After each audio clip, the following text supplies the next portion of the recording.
We on Fire Sports Podcast, The Spot, season number 6. Yeah, it's a new season. It's a new swag. It's a whole new everything, man. First and foremost, man, we on Fire Sports Podcast, The Spot. We provide hot fire takes and analysis across the sporting landscape. And if it's your first time listening, we appreciate the check-in, man. The Spot, hitting y'all doing what we call primetime sports across the whole landscape, man. 2 times a week.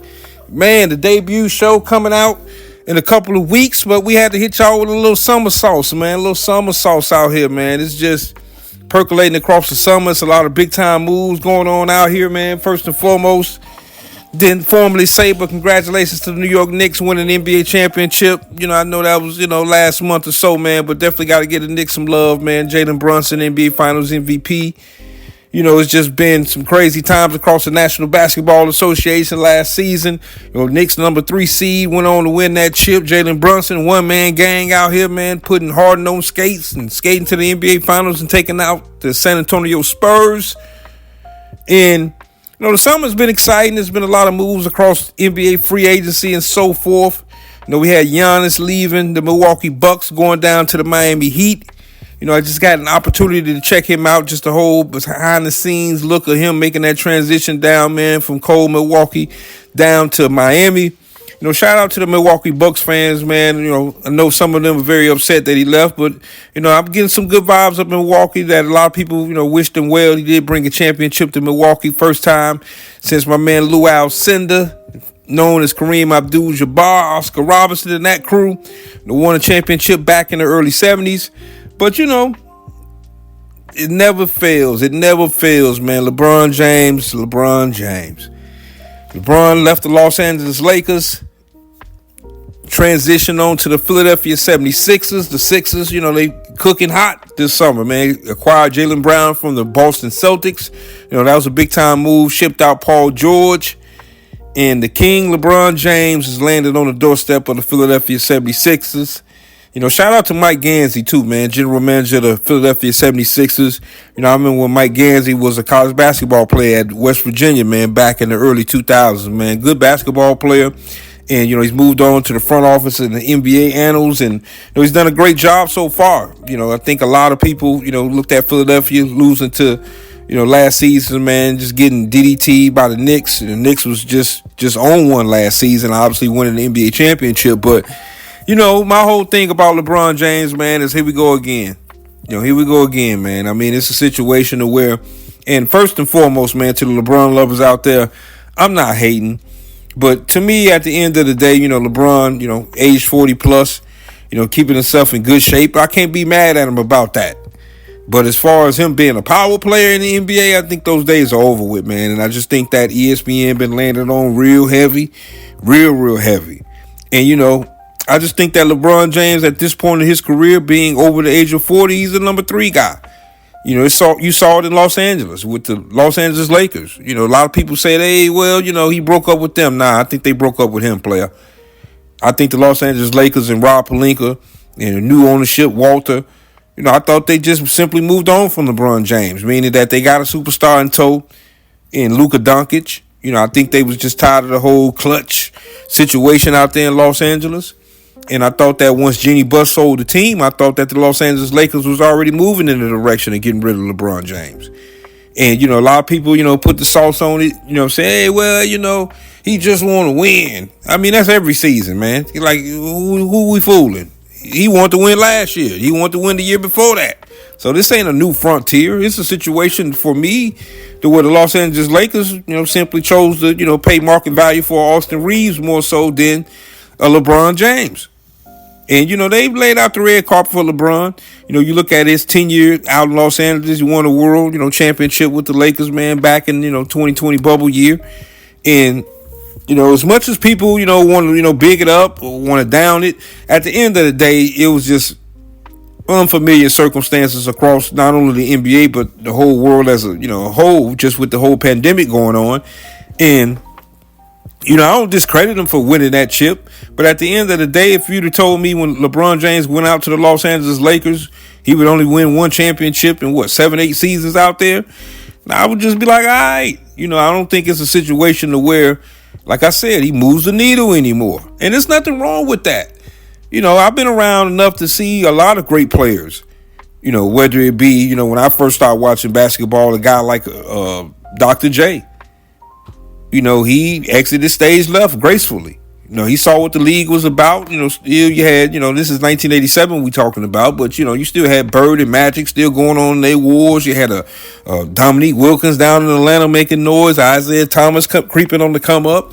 You had, of course, his heiress Michael Jeffrey Jordan up in Chicago putting in business. So it was a different league. Dr. J saw that and he exited stage left. It was over.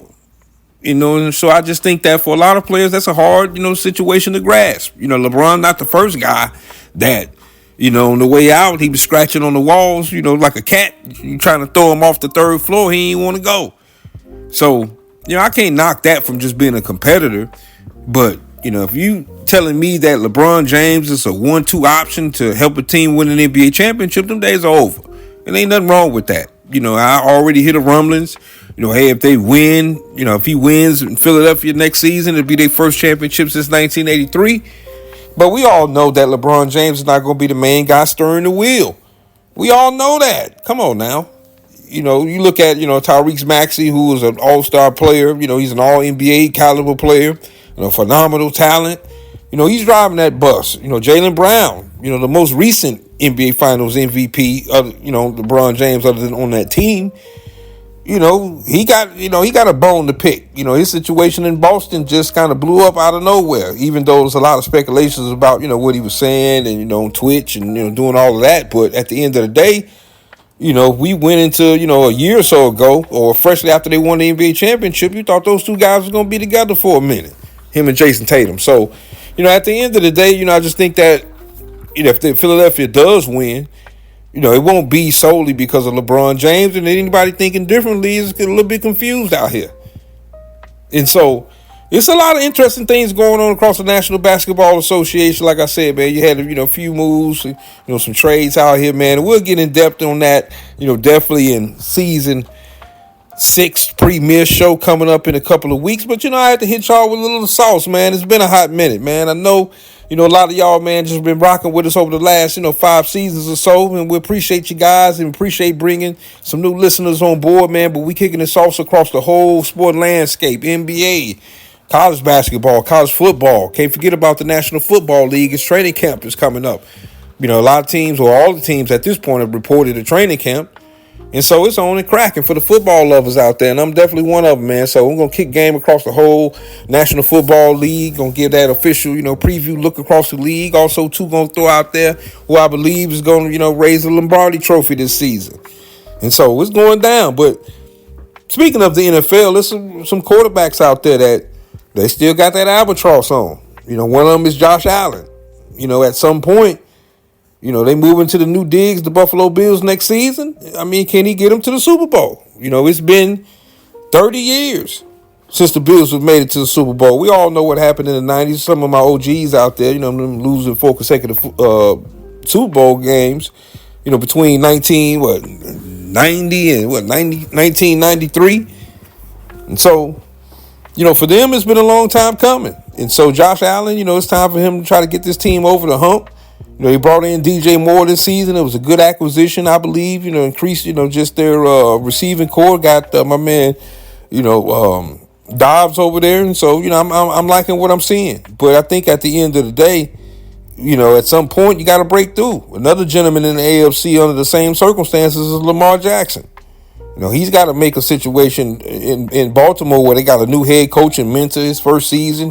Showed John Harbaugh the door. And so, yeah, the pressure's on them guys. Can't forget about my man Joe Burrow. This is a team that, for most people would think that, Zach Taylor wouldn't be the head coach of the Cincinnati Bengals after them not making the playoffs the last couple of seasons. But in all fairness, their team that's a one-sided football club on the offensive side and no D.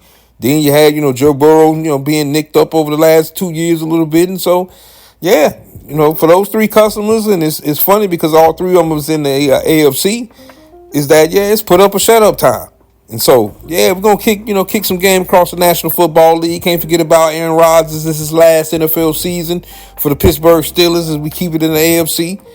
We'll just see, what, Pittsburgh does, man. I mean, I just think that, they're moving on from a long tenure coach and Mike Tomlin, so we'll see what that do, man. So the AFC, the NFC stacked as well. My Chicago Bears, can't be remiss not talk about my Bears. Caleb Williams on the freshly minted on the cover of Madden. My Chicago Bears last season lost in the divisional round to the Los Angeles Rams 20-17. Heartbreaking game. Caleb Williams, the Iceman, Chi-Town Iceman. No disrespect to my man George Gervin, the original Iceman. But, I just think that the Bears, for us, the arrow's still pointing up. Now, it's not guaranteed that, because you had success last season, you're going to go into this season, try to win that division again. But I think that, from the Bears top to bottom, I just think that we're a well-positioned unit. I think the only thing that's a little bit uncertainty up in Chicago is the whole stadium situation. Whether or not, the Bears are going to stay in the great state of Illinois, move up to Arlington Heights, or get that, that little site, close to Lakeshore Drive all day. As being a, Chicago Bear fan in Chicago, and that's what I would prefer. We had the whole situation with the Hammond situation. I'm just going to keep it 100. Hammond is really, if you just look at it, and people that are not familiar, not from the area, Hammond is what you consider still in the metropolitan area of Chicago, just on the far south side. And so, people from Chicago, there, been to Hammond many times over. It's right on the other side of the border. But, this is Chicago Bears, man. And I think that, for me, I was feeling a certain kind of way from the moving to Arlington Heights and out of the city. But out of the state, I ain't going to be able to do. So there's a lot of polarizing things across the NFL, across the sporting landscape that's jumping off. Baseball, we just got outside the All-Star game. Shout out to Jordan Walker winning the home run derby, man. And, I'm seeing that young man play, down here where I'm positioned at down in Georgia, man. So, congratulations to him. My White Sox and Cubs up in Chicago, man, looking in the playoffs as, the season stops today. Both teams will be in a position, the Sox in a position to win the division. Cubs, we're trying to creep on to come up on those Brewers, but we're in a good position in the wild card. So, can't forget about also, too, fresh off of Summer League. Can't be remiss if I ain't going to talk about Summer League real quickly. As we saw all the top picks participate in Summer League. AJ DeBanza, he played 2 games in the Summer League, looked impressive. We also had Darren Peterson, who was getting buckets in the Summer League. We had, Boozer making some good waves for the Memphis Grizzlies as they fell to the Golden State Warriors in the championship game of the Summer League. Then we got my man, Cam Wilson. And so, for me, it's a good situation, man. Or Caleb Williams, I'm sorry. Okay, Wilson. It's the city of the Calebs, man. Don't at me, man. It's just the season of the Calebs up in Chicago. But, I'm loving what I'm seeing from him as a young man that also had an opportunity to watch it in high school, him being from the greater Atlanta area. And so him going to the University of North Carolina and obviously being a McDonald's All-American, just well expected, good pick.